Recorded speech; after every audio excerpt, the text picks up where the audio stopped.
Okay. aholeconsulting.com, because we don't want to upset the Goog censors. I want this to get out there. All this BS we got to do, dance around the fragile feeling, the crystal-like feelings, the fragile feelings of the Google censors. Because this has got to get out there, I guess, to help out as many people, men and women, but the women want to listen. Who knows? That's a theory. Have women already, when they're born, have their minds already been made up? Like there's no negotiation, there's no reasoning or evidencing or nope, they are just set. They just have it. We have a very, very simple question. Cappy, do women ever reach for their wallets? Tom. That was it. I gave him a disc. It was very short and sweet, very cheap bleep hole consulting request here. No, in general, you want to, everybody's different. Oh, what does that group of people do? Well, they tend to do this. What does that? Oh, they tend to do that. In general, no. Now, I will, in fairness, as I've gotten older and I look back at the olden days, I have been hindsightedly impressed, retrospectively impressed by some of the Gen X gals. They did, I do remember a purposed and conscious effort on Gen X women back in the day. We're talking the 90s, late 90s, early aughts, of women who did reach for their wallets and made an intention to pay. And I do respect that. I do respect that. Now, there were other issues, mental illness, drama, chaos, being stood up. But if you got to the point, a girl showed up for a date, to be intellectually honest, some Gen X women did do that.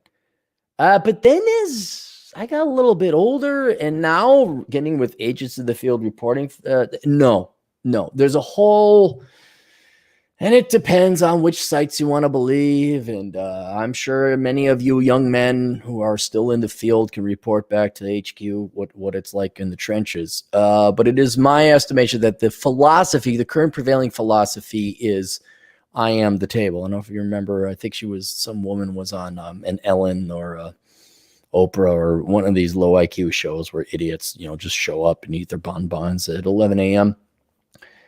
And she was like, the expectation is that to show investment and seriousness, to show that you are serious in the woman, that the man should be not only paying, but it should not be coffee or just drinks, which is counter to Lycus 101. And you would say, well, I could see women they want to make sure the man is serious, but that is wrong. That approach is just wrong. It's false. It's wrong. It's inefficient. Both the man and the woman today don't know anything about the other person. All you know is their picture and a profile. That's it. And it is perfectly acceptable, if not the minimum of self-respect every man must have, where you're like, okay, hey, and the ultimate of showing down and staring down hypocrisy. Hey, ladies, that's a Beastie Boys thing. None of you guys understand. You've been claiming strong, independent woman now since Carter, since Ford, since Nixon, since before I was alive. That's 50 for half a bleeping century. You've been claiming you're equal. And if you're so strong, independent, and you're a big careerist, your time is so important between master's classes, cats, and yoga classes. You could understand the wisdom, the economics of, why don't we have coffee? I've even told several younger men, maybe not so younger, but men today are dating, like they invest, let's say, at least 2 hours going back and forth with a woman. And ladies, I'm pretty sure the same has happened to you. You invest a little bit of time going back and forth on the internet with somebody else. And then you agree to meet at place X. Okay. And then you find out their pictures are 10 years old. 20 pounds lighter, and this is not the person you agreed to go on a date. That has happened. That has happened. And therefore I've gone to the point like, dude, even before you invest your time into something like a coffee or a drink at the local bar or the local coffee house, you Zoom, you Skype, you absolutely have to. That is an absolute must because your time is precious, both for men and women. I'd say more the men because their men's standards are not as high as women. This is like, yeah, I guess, but then you go there and you're like, this land whale shows up. You're like, what the F is going on? So men have this huge investment of time, not huge, but significant. And if you consider that, you got to work 8 hours a day, then you got to run errands a certain number of days, and you got to sleep 8 hours. There's not a lot of that free time is very precious value, especially as you get older, because then there's an opportunity cost. So as men approach their 30s, certainly their 40s, all of a sudden you're making real serious money. All of a sudden you're like, whoa, I can't waste 2 hours on the internet lobbying, plying, being charismatic, conniving, tricking a girl to, oh my gosh, she might have a coffee with me. Then you go to, and she's like fat and overweight, not what her picture looked like. So there's this huge time investment on the part of men that I think women are unaware of. And they're also, the expectation is like, well, I'm the table. So they are totally not appreciating. I don't mean that in a human sense. I mean that they're not valuating. They're not appreciating in like a real estate appraisal sense. The amount of time, effort, opportunity, cost, and money men are putting into just going and getting a coffee. Just going and getting a coffee. Then you get there. All right. And you're like, okay, coffee, this guy. And you know what, men, you could just put down the money for coffee. You could put down the money for drinks. That's fine. But in this background, in this new expectation that the women are the table, they are bringing, and that you meant, and they're unaware of the time and investment and opportunity cost you men have sacrificed to go on a date with them, is from my agents in the fields, I've been reported to that women have no vested interest in this exchange. That's what it is. It's an exchange of time. Also, with the propaganda women have been fed, it's like this total cognitive a world of complete and total cognitive dissonance. I want strong, independent woman, but then I want to be treated like a lady in the tradition. It's like, no, you don't get it both ways. You don't get the taxes. You don't get preferential hiring treatment. And then you want us to pay for stuff. But it doesn't matter. In their world, they want it both ways, which you can't have it. By laws of physics, you can't have it. But never mind that. In their minds, they think that. So it has been reported to me by my agents in the field that many of these young ladies not only come in with the sense of, I hate to say entitlement, but expectation that he's going to sweep me up. Like, I know all that feminist stuff we all talked about and how men are bad and evil and but I want it to be a Hallmark movie station channel show. I want it to be a Disney movie. And then he'll come in, he'll just sweep me off my feet and pay for everything.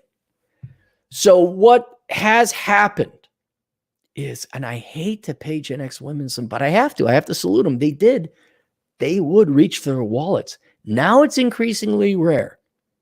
And now a lot of the gals are not only expecting that you're going to pay, but they're not doing the coffee or the drink thing because, well, he's not showing enough investment. He obviously isn't worth you, girl. If he can't afford it, well, then and it's like, whoa. I mean, a truly non-male, female, just like a truly logical approach, biased towards neither of the sexes would be, look, your time's precious, at least I think, because you got to get your master's degree and pet your cats and drink some wine. I don't know what your opportunity costs are. Men's opportunity costs like make another $150 an hour, program a website, get a new thing launched off the ground. For the most part, when it's like, I might have to go and protest the death I got. Whatever. Your time's valuable. My time's valuable. let's just see. Okay. And we're equals now. Let's be equals. Women should reach for their wallets. It is increasingly the case they do not. Is increasing. And that could also be driven by philosophy. This is empirically what I hear. It could be driven by the conditioning women have, the information they've received. Like, well, man, they read all, dude. It was bad enough in the 80s where women watched 90210 and read their Teen Vogue or Vogue Teen or the Cosmopolitan or Mademoiselle or whatever, you know, all this worthless, damaging propaganda. Now they got the internet where now the amount of information has just exponentially exploded with worthless, indoctrinating, self-absorbed, selfish BS, where they come in with an attitude that he better, you know, I always say, he better X, he better Y, he better C, he better 6 foot this, 6 foot abs, 6 foot figure, whatever, he better. All right. Huge amount of propaganda. Take that even aside. One thing I think that is also driving this perhaps more unconsciously is women's finances, especially young women, are horrible. Oh, horrible. They have so much student debt and they major in such. Again, June is Worthless Degree Awareness Month. You could get the book Worthless. Make sure your girls don't major in worthless stuff. So not only do they have a ton of debt, they have a degree that is completely worthless that they up to sometimes $200,000 they paid for, and they can't find jobs. They're still working as a barista or whatever, jobs they could have worked at the age of 16 without even a high school diploma. So there's a huge, especially if they don't have rich parents or parents that could bail them out, they have a huge, they don't have the money. I remember being in that situation myself. I remember one time I was with this girl and her granddad got her a really nice job at his company. Wow, shock. Oh my goodness. And we wanted to go have them look this up. It was Highland Park in Bloomington. I think we wanted to go. You had to pay to go on the park. It was winter, but it wouldn't have been cross-country skiing, but you had to pay to go into this park. And it was like, I think $3. To me, I couldn't afford. I'm like, and I was upset. I was cursing and swearing. Like, everything costs money. It's a public park. Why can't I just go into the park? And I said, I can't afford. We had to turn around and go back. But she had money. She could have, and she didn't even offer to pay. It didn't bother me at that time. But unless you have rich parents, a lot of these gals are at that same situation I was, where I couldn't remember when the power drinks started coming out. This is immediately after Surge. This is really going to test some of you millennials' minds if you're around that. And it was like, how much for a Red Bull? $2? I can't afford that.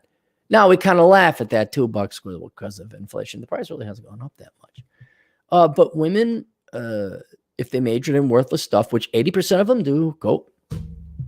Here's a book, How Not to Become a Millennial. I'm not lying. I didn't just pull that statistic out of my hiney. 80% of women, 80% of the time women major in completely worthless degrees, completely worthless. 4 out of 5 women choose completely worthless degrees, and they go into debt on the order of almost a cheap piece of property or a luxury car, or super luxury car, to get a degree in whatever, sociology, childhood education, whatever. And their backs are up against the wall. Maybe they can't afford a drink. Maybe they can't afford to get the metro or the L or the subway ride down to meet you. Maybe they're like, I really need you to cover this drink. So there's also huge financial incentive for young women today that you got to pay and preventing them from reaching for their wallets. Still, this doesn't change the fact that no, for the most part today, and again, every woman's different, everybody's different times, different economies. Now, obviously, no one's reaching for their wallet, especially younger people who have been unfortunately destroyed by everyone getting laid off in the service industry. But no, in general, women are not reaching for the wallet.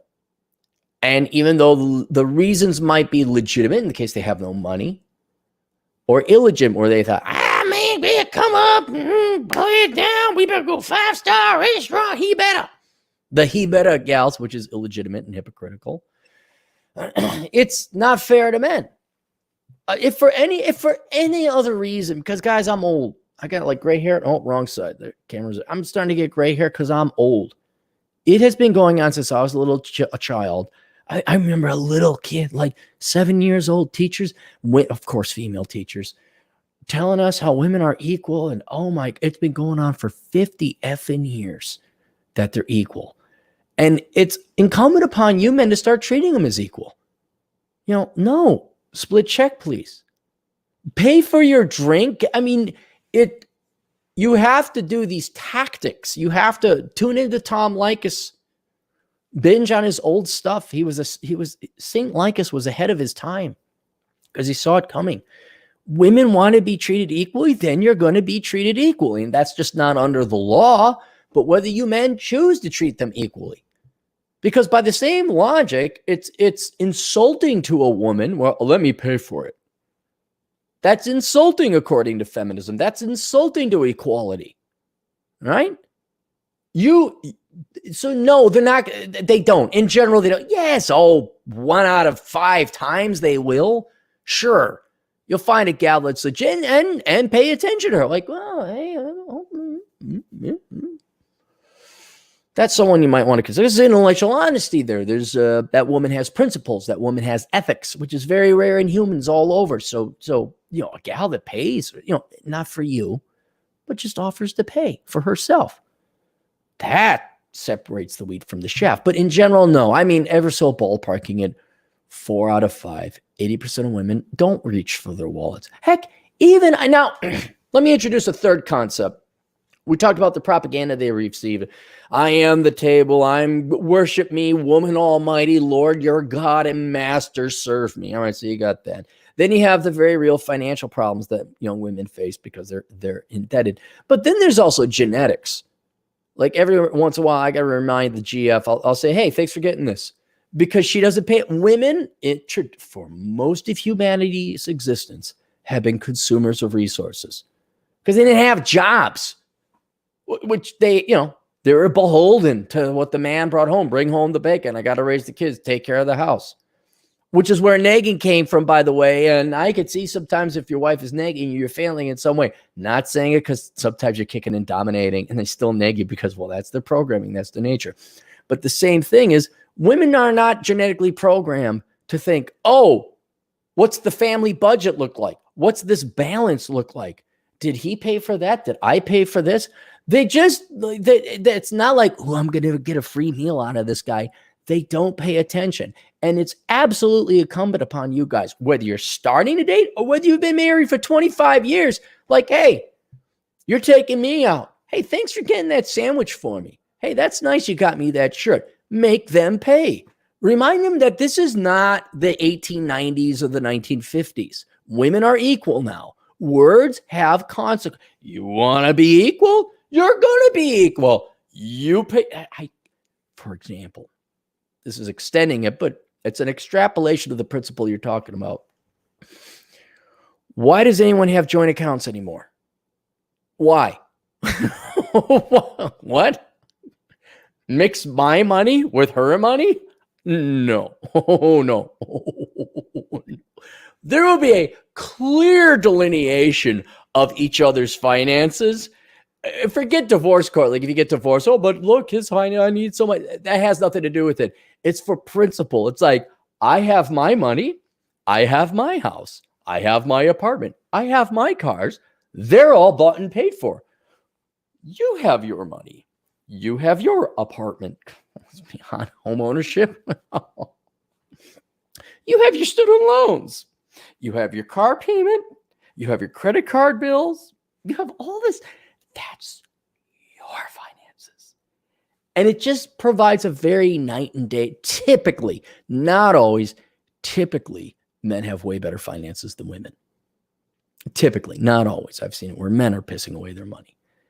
But for that principle alone, where it's like, because you're accounting for time. That's really what it is. When you have blended accounts, now your life is no longer your own, literally in a financial sense, because that's all money is time. It's a piece of paper or electronic digits on a digital electronic account of how much time you sacrificed in the past to get that money so that you might go and survive and support yourself and enhance and extend your life in the future by taking money and commanding other people through their time and their wage to do things, make food, provide gas, stuff like repair your car.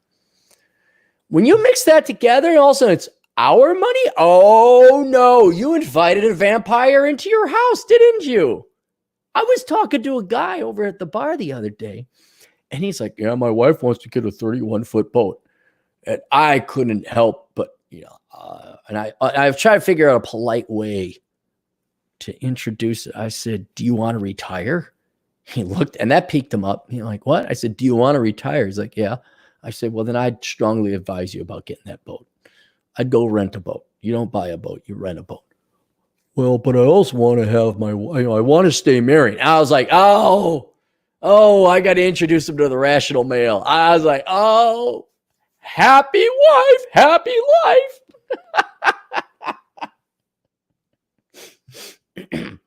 That's what happens when you mix finances. And so men, it is incumbent upon you from the first date till death do you part, if it goes that route, you got to constantly remind these women, whether they're genetically programmed to be aware of it or not, hey, you're paying for this. Hey, you're going to pay for the gas. Hey, you're going to go to the grocery store and buy the food. And it's also, let's be intellectually honest, it's also incumbent upon you to see where she's buying. Like, you got to pay attention. Sometimes women will go buy stuff without you knowing.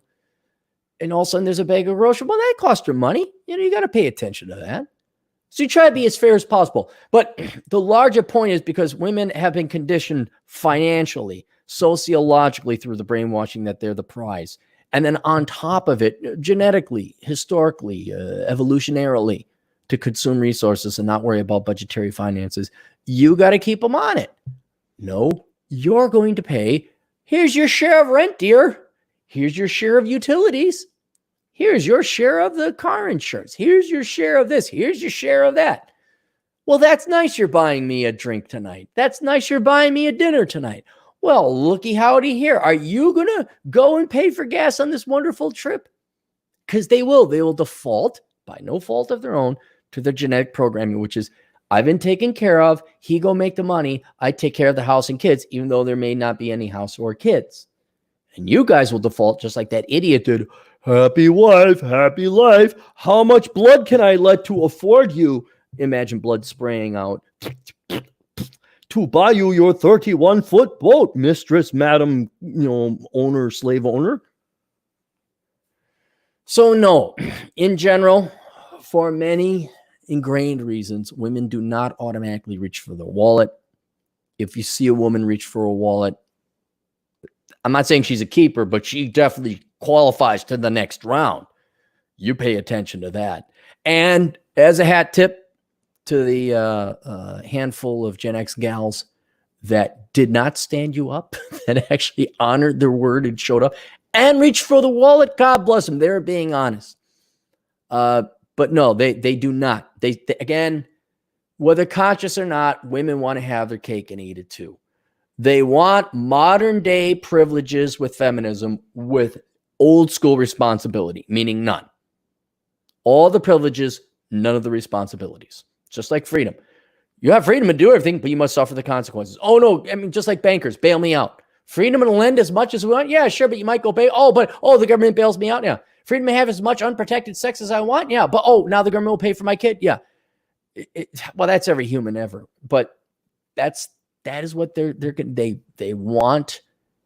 They want the romanticism and the man and to be a kept woman, and he comes in and he pays for things and he's Thaddeus Dirk, whatever. What was 50 Shades of Grey? What was his name? Let's call him Thaddeus Dirk. Thaddeus Dirk. But she's still a strong, independent woman, even though he's paying for everything. Nope. You hold them to the fire of equality, because it actually is an insult to women's equality when you treat them like dependents, when you treat them like little children. No, that is an insult to a woman's independence if you offer to pay for everything, because they want equality. And now you're saying you're not equal. So by all means, gentlemen, you have to resort to these tactics. You buy your coffee or your drink beforehand. You get there and you already have your drink. You've already paid for it. You've squared up with the bartender, get there 15 minutes before her. And you pay, you make sure you see her pay. And then you're like, drinking and you're listening to her gabble on about, I don't know, her rescue dogs or whatever women talk about, or travel. Oh my God, that's right. I like walks on the beach and to breathe air and to drink water. And I like to travel. And I like dogs. And I say, cool. Well, it's been nice meeting you. And then you have your buddy give you a call. And you're like, oh, yeah. Oh, it is? Oh, my God, I got to go. Well, it's nice to see it. Maybe I'll call you sometime. And then she could pay for her own drink. That's how it goes. This is presuming, of course, you've Skyped and Zoomed and made sure she looks like she claimed to have looked. Not the picture that only focuses on this much. So there we go. Let's go ahead. We got a fair amount of super chats here. Thank you very much, kind ladies and gentlemen. Crappy, they never grab their phones. Left it. Oh, good joke, Dave. Good joke. If they grab their phone, I would on it. You're like, I don't know how you guys tolerate that. Like the guy says, my wife wants a 31-foot boat. I'd be like, well, no. And we will get divorced over this. But he had a kid in tow. So, you guys all get anchored down with liabilities. But again, old captain hasn't dated. I haven't been out in the field in a long time. But if I was on a date and a girl reached and was like looking at her phone, I'd be like, give me that phone. I'm like, we're going to hold this for the rest of the night. I'd probably just get up and walk away, frankly, because I don't want to babysit. A woman should know, as you should too. I mean, you just leave your phone off or like you leave and you don't reach for it. I couldn't believe like men would go on dates and would be looking at their phones and they tolerate it. I'm like, what the hell is wrong with you boys? Diallo, $5. When my girlfriend and I first started dating, she would go half on everything. Now, 9% of the time, she forgets her wallet when we go out. Diallo, you have to remind her. You have to remind her. If she forgets her wallet, like now, my girlfriend will do the same because she wears a dress. I understand that. There's no place to put her. It's like, but then it's like, hey, yeah, you got to be on them, man. Be on them. We are not free. We're not an ATM. This is not the 1950s where we got all the jobs and people okay, Jones, I know you got a family, so here's some extra money. It's not like that. You women want it. You are going to get it whether you want it or not in all forms. Because it is truly sexist, Diallo, if you don't hold her up to equal standards. Women have to pay half. Because if they don't, that is sexism. That is bigotry. That is bias. I'm not even saying that to be cheeky. I'm saying because that's the literal, you are now getting preferential or unpreferential treatment. You're being treated differently because of a trait you were born with. That is the definition of bigotry. Ice Nose, $5. Say, Cappy, do you think the red pill movement will ever get political in the same way that feminism got political generations ago? I don't see how you can't, because the government has replaced men so thoroughly. Government checks have replaced men so thoroughly. I don't know how you don't get into politics. Now, you could just simply say, I don't know, that men aren't paying taxes anymore. Men can't be, you can't have a bachelor tax, but I don't think the red pill movement really ever wanted to be political. It was truly about fair and equal treatment under conditions. I wouldn't even say the law, but okay, here's where we are. All right. Well, here's the relationship between men and women now. Given these new rules, whether it's actual law or whether it's just the social mores, standards and norms and, culture. Okay, well, now we're not getting married. Now we're not having kids. Now we're leaving you alone. I don't think it was like, we need to get no red pill guy, or we need to get the government to do X, Y, and Z for us. I don't think it came to that. It's like the government's doing what? Well, we better change our tactics a little bit now because feminism has employed the government as a tool to such a great extent. Now you're kind of forced into the realm of politics, but it's not originated in politics.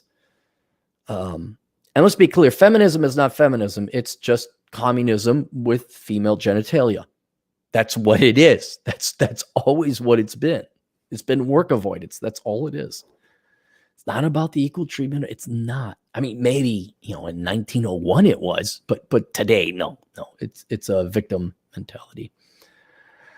Judd Grover for $2. Skype before meeting in person should be mandatory. Absolutely, boys. Some free a-hole consulting advice there, making sure you guys don't waste your time. Dude, I was talking to Chad. This happened a ton of time.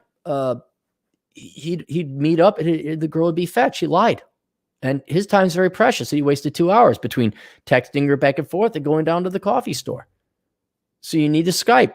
And he's like, no, wide camera angle. None of this. Hi, how you doing? My name's Tina, and I'm really pretty. Trust me. Oh, now we're out of focus. Yeah, no, it's like, come on. DJ Aftershock. Minneapolis Business College shut down this year. Yes, it did. Yes, it did. I did an article. I did a segment on the article that showed that. I used to work there. It was a scam college. Scam everybody. I was apparently the only idiot who was like, well, teach these kids economics. And I know the guy who used to run it, and I still know who he is. I'll never forget his name. And yes, buddy, if you're listening, I know who you are. You better pray for my health. Any more? Oh, time lapse, $5. Cappy, I followed your advice and started lifting weights. Good for you. As soon as I started getting results, socialism made less and less sense. Yeah. Yes, it does. It makes less and less sense. Yes. Once you start doing real work, you'll notice most of the Antifa type of people are very limp-wristed, very skinny. None of them have done any manual labor. There you go. Okay. Questions, answers, go to aholeconsulting.com. And I don't know, this should be shareable. It should be monetizable. I'll hit end broadcast, and then they'll say, this isn't monetizable because I request review. I know, request review. Like, oh, okay, it's monetizable. We wasted more human labor doing this. I don't know why YouTube isn't profitable. All right, see you kids later. Toodles.